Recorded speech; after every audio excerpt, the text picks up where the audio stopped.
नमस्कार, बहुत स्वागत है आपका डिबेट लाइव बड़ी बहस मध्य प्रदेश में। मैं हूं आपके साथ अमित शर्मा।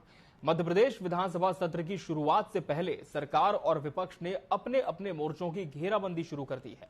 डॉक्टर मोहन यादव की सरकार अपराधियों की घेराबंदी के अभियान में जुट गई है, तो आर्थिक मोर्चे पर सरकार की सेहत दुरुस्त करने के लिए टैक्स कलेक्शन के लिए घेराबंदी की जा रही है। इधर उपचुनाव के लिए दोनों पक्षों की रणनीतिक घेराबंदी हो रही है, तो विपक्ष ने सरकार को घेरने के लिए कथित घोटालों की फाइल्स तलाशने के लिए नेताओं की समितियां बनाकर घेराबंदी शुरू कर दी है। देखिए इस रिपोर्ट में।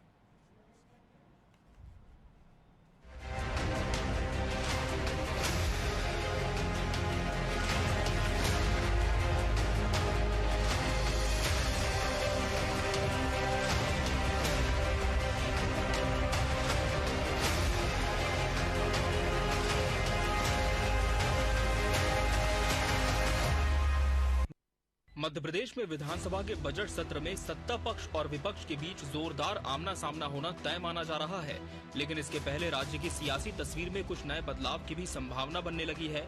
मध्य प्रदेश में विधानसभा सत्र और उपचुनाव से पहले सत्ता पक्ष और विपक्ष एक दूसरे को घेरने की रणनीति पर काम कर रहे हैं। हर मोर्चे पर घेराबंदी की तैयारी है। सत्र में सरकार खुद को साबित करने के लिए अभी से मेकओवर में लगी है। नई नई योजनाओं का आगाज हो रहा है, तो कमजोर मोर्चों पर तेजी से एक्शन के जरिए डैमेज कंट्रोल की कवायद भी। बिगड़ती कानून व्यवस्था पर विपक्ष के तीखे तेवर देखते ही सरकार ने अपराधियों की घेराबंदी शुरू कर दी। एक ही रात में पूरे प्रदेश भर से हजारों अपराधियों को पकड़कर जेल में डाल दिया गया। न सिर्फ नवाचारों के जरिए बल्कि शासन प्रशासन मजबूती और जमावट के जरिए सरकार बजट सत्र में खुद को बेहतर साबित करने की कोशिश करती दिखाई दे रही है। देखिए, घोटालेबाज तो सबसे पहले कांग्रेसी होते हैं, और जो नेता पत्र लिख रहे हैं उमंग सिंगार, उन्होंने स्वयं अपने नेता दिग्विजय सिंह पे आरोप लगाए थे कि वो सबसे बड़े माफिया हैं। तो ये जो आत्म विरोधाभासी चरित्र है कि घोटाले भी खुद करें, आरोप भी खुद ही पर लगाएं और फिर सूची जनता से मांगें, तो ये जो कांग्रेस की नौटंकी है वो चलने वाली नहीं। देखिए, लक्ष्मण सिंह जी समय समय पर पार्टी को आईना दिखाते रहे हैं कांग्रेस को, पर मुझे लगता है कि अब वो आईना खुद भी देखना चाहिए, क्योंकि जब इतनी आत्मग्लानि का भाव कांग्रेस की कार्य पद्धति के कारण उनमें है, तो क्यों नहीं वो कांग्रेस छोड़ देते। लोकसभा चुनाव के दौरान कांग्रेस का दामन छोड़ने वाले विधायकों को लेकर भी सियासी घेराबंदी जारी है। सियासी तस्वीर में नए बदलाव भी दिखाई देंगे। इधर कांग्रेस सरकार को घेरने के लिए अनुसूचित जाति जनजाति पर हो रहे अत्याचारों की घटनाओं को तथ्यों के साथ उठाने की तैयारी में है, तो नरसिंह घोटाले की फाइलों को खंगालने के लिए खास टीम का गठन किया गया है।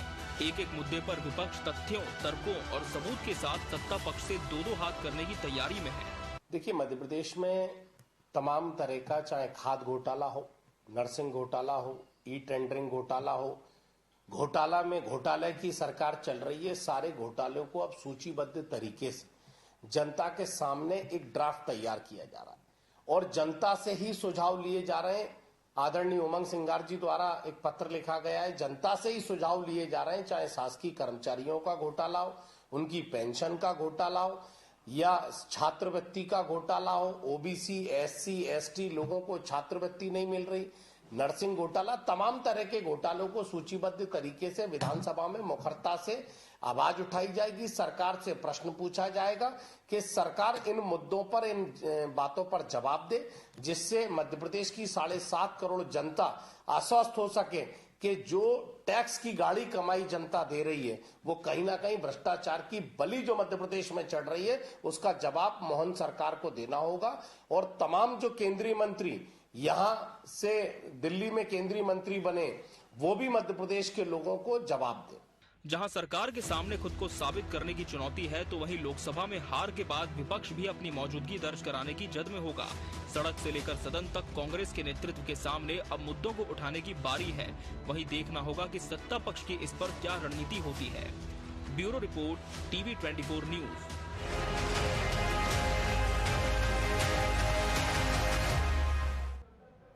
घेराबंदी, आज इसी विषय पर हम चर्चा करेंगे और इसके लिए हमारे साथ खास मेहमानों का पैनल भी जुड़ चुका है। हमारे साथ बीजेपी प्रवक्ता शिवम शुक्ला जी जुड़े हैं। शिवम जी, बहुत बहुत स्वागत है आपका। कांग्रेस से पूर्व विधायक रविंद्र सिंह तोमर जी पार्टी का पक्ष रखेंगे। रविंद्र जी, आपका भी बहुत बहुत स्वागत है। वरिष्ठ पत्रकार गौरव चतुर्वेदी जी भी इस डिबेट का हिस्सा है। गौरव जी, आपका भी बहुत बहुत स्वागत है। शिवम जी, कांग्रेस लगातार ये कह रही है कि इस बार का जो सदन होगा वो बहुत ही हंगामेदार होगा, क्योंकि मुद्दों को हम उठाने की कोशिश करेंगे, पूरी तरह से घेराबंदी करेंगे सरकार की। लेकिन वही बतौर सत्ता पक्ष आप क्या मानते हैं, क्या इस घेराबंदी से निपटने के लिए सरकार पूरी तरह से तैयार है? और जिन मुद्दों की बात कांग्रेस कर रही है उनमें कितने तथ्य आप देखते हैं?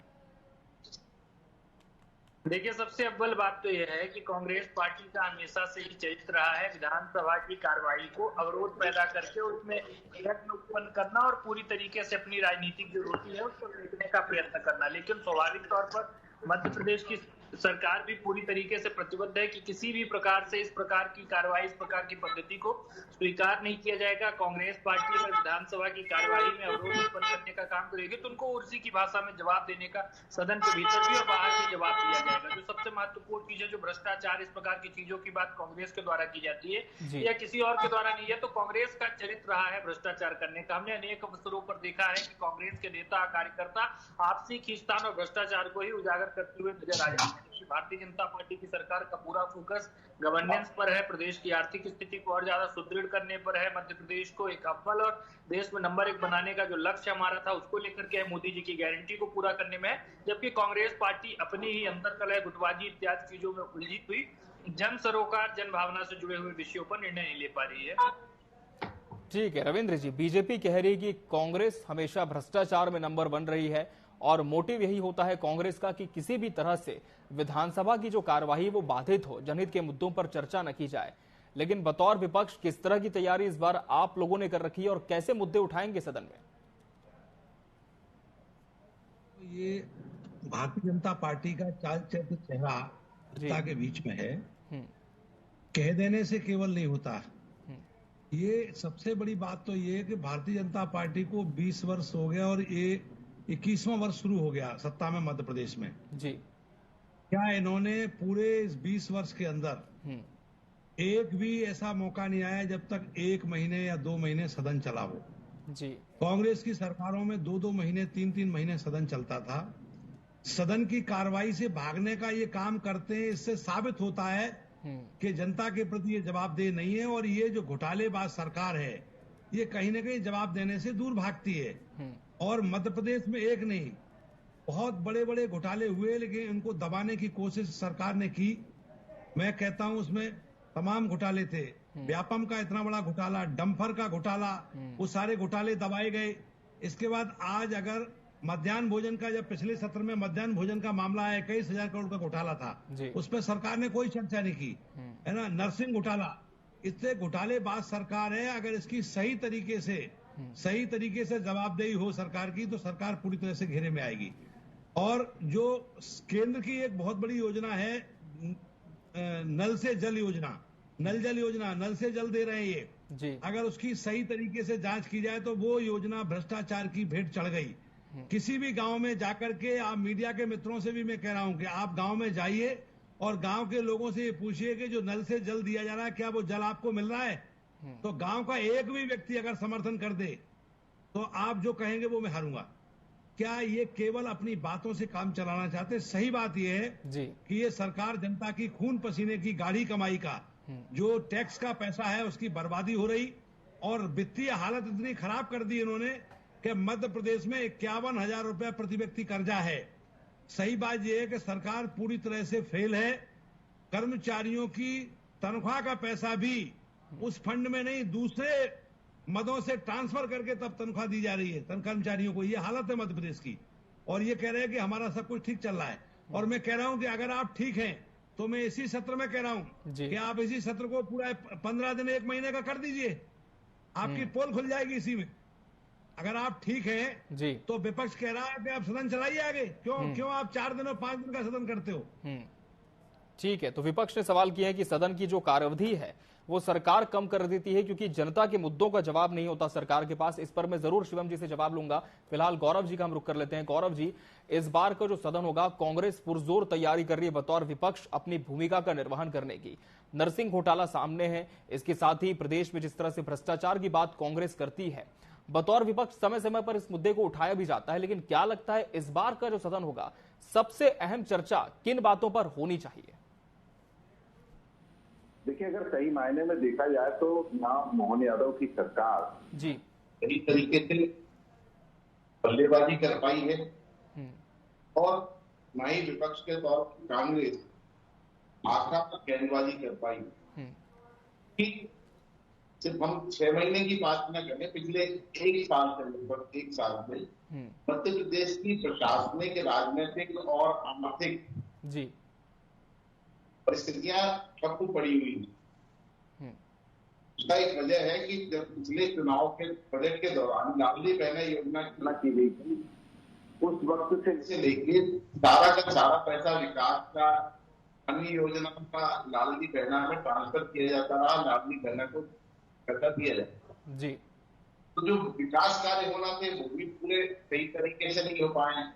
और मोहन यादव की सरकार बनने के बाद जब तक मोहन यादव कामकाज समझते तब तक लोकसभा चुनाव आ गए। लोकसभा चुनाव में कांग्रेस भी जुड़ गई तो भाजपा जी तो ना संगठन कांग्रेस का काम करता है, भाजपा की सरकार काम करती है। अब जो 3-4 दिन से माहौल जो शुरू हुआ है, बहुत तेजी के साथ काम कर रहे हैं जी, तो मैं शुरू से ही इस तरह के अभियान चलाने के खिलाफ हूँ। आप जो भी प्रशासनिक व्यवस्था है, जो भी राजनीतिक व्यवस्था है, जो सामाजिक व्यवस्था है, उसे अगर रूटीन बेस पर अगर आप चलाने का काम करेंगे तो ज्यादा बेहतर जी। उन लोगों को एक दिन में पूरा पकड़ के आप बदले करके संभव नहीं होता है। सवाल है कि किसी भी कोई घटना ना हो उसे रोकने के लिए की जा सकती है, कैसे बेहतर प्रशासनिक व्यवस्था की जाती है, कैसे डेवलपमेंट के काम की जाती है, पर ध्यान देने की जरूरत है, ना कि अभियान। स्वाभाविक बात है, पिछले जब साल प्रशासनिक व्यवस्था काफी पड़ी, राजनीतिक पड़ी जी, तो कांग्रेस के पास मुद्दों की भरमार है। तो उन मुद्दों के साथ कांग्रेस अगर ईमानदारी से सभा में उतर को भेजता, आम जनता के साथ वो न्याय करने। जी बिल्कुल, कांग्रेस के पास मुद्दों की भरमार है और किस तरह के मुद्दे इस बार तोमर जी उठाएंगे इसे जरूर हम जानेंगे भी। लेकिन शिवम शुक्ला जी, कांग्रेस ने एक बड़ी बात यहां पर यह कही है कि 20 सालों का अगर हम रिकॉर्ड देखें सदन का, तो ये सबके सामने कि जब तक पूरी कार्रवाई की अवधि होती है पूर्ण सीमा तक वो नहीं पहुंच पाती। पीछे कारण यही बताया जाता है कि विपक्ष ने हंगामा किया, सदस्यों ने वॉकआउट कर दिया। लेकिन इस बार आप क्या मानते हैं कि जो सदन की कार्यावधि है वो पूरी होगी? क्योंकि कांग्रेस तो सरकार पर यह आरोप लगा रही है कि जनता के मुद्दों पर आप बात करने से बचते हैं। देखिए, सबसे महत्वपूर्ण चीज है, भारतीय जनता पार्टी जब भी किसी चुनाव तक में उतरती है, जनता के सामने अपना रोड मैप, अपनी कार्य योजना, अपनी सरकार की उपलब्धि, तमाम चीजें रखने के बाद उतरती है। तो हम तो लगातार जनता के बीच में अपना पक्ष रखते हैं, जनता से संवाद करना चाहते हैं और जन भावना से जुड़ करके राजनीति करने के कारण ही जनता का 20 वर्षों बाद भी भारतीय जनता पार्टी के ऊपर जो विश्वास है वो अनवरत बना हुआ है। वहीं कांग्रेस पार्टी इतने वर्षों तक सत्ता में बाहर रहने के बावजूद भी लगातार जिस प्रकार से जन सेवा की जो एक भावना होनी चाहिए वो उनके भीतर नजर नहीं आती है। लगातार सदन का बाइकआउट करने की बात हो, क्षेत्र में अस्वीकृता की बात हो, नेताओं का अपने एसी कमरों में बैठ करके राजनीति करने का प्रयास हो, ये तमाम चीजें जनता स्वीकार नहीं करती है। और कांग्रेस के नेता आज तक किसी भी विषय पर कंस्ट्रक्टिव तरीके से सरकार के सामने ऐसे तथ्य लेकर के नहीं आए जिसके माध्यम से मध्य प्रदेश की बेहतरी और कल्याण के दिशा में कदम आगे बढ़ाया जा सके। कांग्रेस का सदैव जोर रहा है पॉलिटिकल माइलेज लेने पर, जो स्वाभाविक तौर पर उन विषयों के लिए इन्होंने जन भावना का जो जनता के महत्वपूर्ण बिल, विधेयक, इन चीजों को भी कहीं ना कहीं प्रभावित करने का प्रयास किया, जिसके कारण जनता इनके ऊपर एक नाराजगी रखे हुई है। और कांग्रेस की यही मनोवृत्ति, यही मानसिकता उनको इस स्तर तक लेकर के आई है। कांग्रेस वर्तमान में भी हम देख रहे हैं किस प्रकार से पहले ही एक षड्यंत्र और एक कार्य योजना बना चुकी है कि किसी प्रकार से सदन को चलने ना दिया जाए। जी शिवम जी, आपकी बात पूरी करें। जी, तो स्वाभाविक तौर पर देखिए यह चीजें लगातार कांग्रेस की ओर से दिखाई गई हैं। जनता इन चीजों को समझती है और चुनाव में जनता जवाब देने का काम कांग्रेस को लगातार करती आई है। आज भी कांग्रेस के सामने यह विकल्प है कि वह सदन में ऐसे विषय लेकर के आए तो जनता जुड़ा हुआ महसूस करे, जनता जिस पर कहीं ना कहीं अपने आप को जुड़ करके उसके लिए कांग्रेस के पक्ष में कुछ अच्छा सोचने पर विवश हो। जबकि कांग्रेस का जो मानसिकता और विचारधारा है वो पूरी तरीके से इन विषयों से इतर रही है। और उमंग सिंगार जी जो आज इनके नेता प्रतिपक्ष ने भ्रष्टाचार उठाने की बात करें, उनको सबसे पहले उसका उठाना चाहिए जिसको वह स्वयं प्रदेश का सबसे बड़ा माफिया और शराब कारोबारी कहा करते थे, दिग्विजय सिंह के ऊपर। लेकिन उमंग सिंगार जी यह चीजें करते हुए आपको नजर नहीं आएंगे। और कांग्रेस पूरी तरीके से आपसी अंतरकलह, गुटबाजी में घिरी हुई है। और आने वाले वक्त में भी उमंग सिंगार की कुर्सी कितने दिन तक बनी रहेगी, जीतू पटवारी की कुर्सी कितने दिन तक बनी रहेगी, यह कोई निश्चित नहीं है। और यह तमाम नेता एक दूसरे को ही जो समाप्त करने की राजनीति है वही करते हुए आपको सदन के अंदर भी नजर आएंगे। ठीक है रविंद्र जी, बीजेपी कह रही कि मुद्दों पर तो हम चर्चा करने के लिए तैयार हैं, लेकिन विपक्ष ऐसे मुद्दे लाए तो इस बार ऐसे कौन से मुद्दे होंगे जिसे पटल पर आप रखेंगे और जिनका जुड़ाव जनता से होगा? बजट सत्र का मैं गवाह हूं जी। इस पिछले और उसमें सरकार, मैं समझता हूं कि मैं विधायक था पिछले कार्यकाल में, तो जब भी कोई बात आती थी सदन में भारतीय जनता पार्टी के विपक्ष में जाते हुए जी, तो ये कोशिश करते थे कि सदन न चले आगे, और उसका ठीकरा कांग्रेस के सर पे फोड़ते हैं। सरकार आपकी है, अध्यक्ष आपका है जी, मुख्यमंत्री जी जी रविंद्र जी आपकी बात रखें जी। हम धर्म लेकिन को चाहिए पूरा सदन समाप्त करने की बात क्यों करते हो? आप एक दिन के लिए स्थगित कर दीजिए, 2 दिन के लिए स्थगित कर दीजिए, लेकिन आप तो कहते हैं कि आप सदन समाप्त, अनिश्चितकालीन समाप्त जी होता है कि ये कहीं ना कहीं दोषी है और सरकार जनता को जवाब देने से सदन में बचती है, क्योंकि सदन में जब जवाब देना पड़ता है तो वो पूरे प्रदेश सुनता है, पूरा देश सुनता है उसको। इन्होंने भ्रष्टाचार के मुद्दे पे कभी कोई चर्चा करी? पहले जीतू पटवारी जी जो हमारे इस समय प्रदेश अध्यक्ष हैं, सदन में उन्होंने कहा कि सरकार अगर किसानों के प्रति बहुत बड़ी वफादार है तो 3,000 रुपए प्रति कुंतल गेहूं का घोषणा कर दो। जी शिवम जी आपसे तो जवाब जरूर जीतू लूंगा। पटवारी जी को सदन से निलंबित कर दिया, और वही सरकार ने फिर जब चुनाव आया तो 2700 रुपया कुंटल गेहूं के खरीदने शिवम जी जवाब दीजिए आप जी।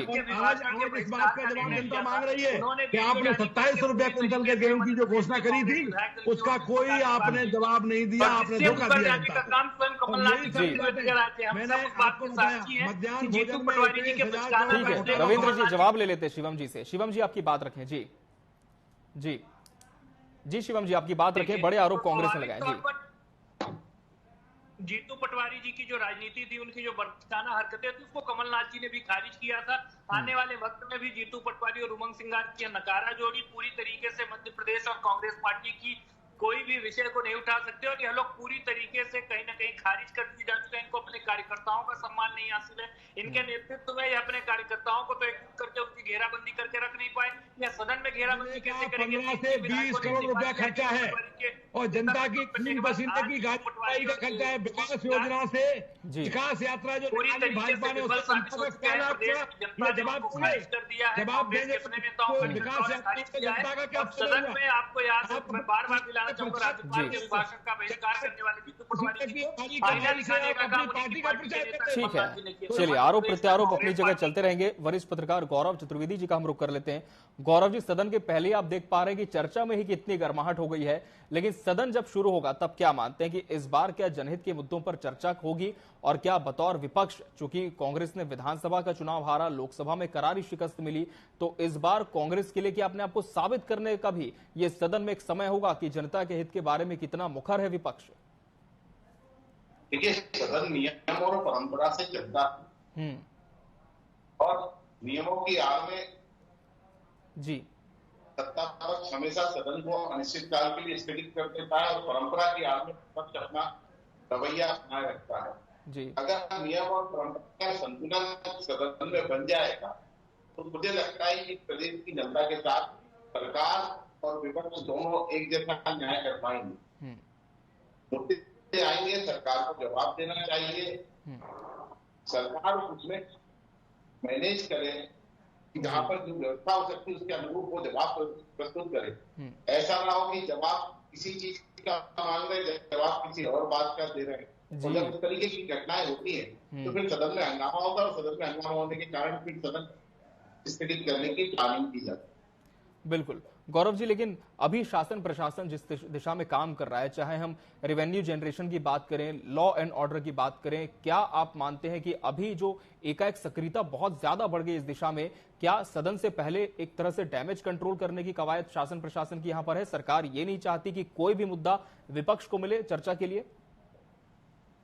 देखिए, रेवेन्यू की स्थिति यह है कि मध्य प्रदेश में पैसा नहीं जी, ना विकास कार्यों के लिए पैसा है, और ना कई स्थानीय निकायों में तनख्वाह बढ़ पा रही है जी। ऐसी परिस्थिति में सरकार की मजबूरी है कि वो रेवेन्यू जुटाए। लेकिन मैं रेवेन्यू के मामले में एक बात आपको बताता चलूं जी कि कई जिन बड़े लोगों से रेवेन्यू वसूला जाना चाहिए उसकी बजाय पुलिस और अन्य विभाग ग्राउंड लेवल पर उतरकर आम आदमी को परेशान करना है, पीड़ित करना है, प्रताड़ित करना है। इस स्थिति से सरकार को बचना चाहिए जी।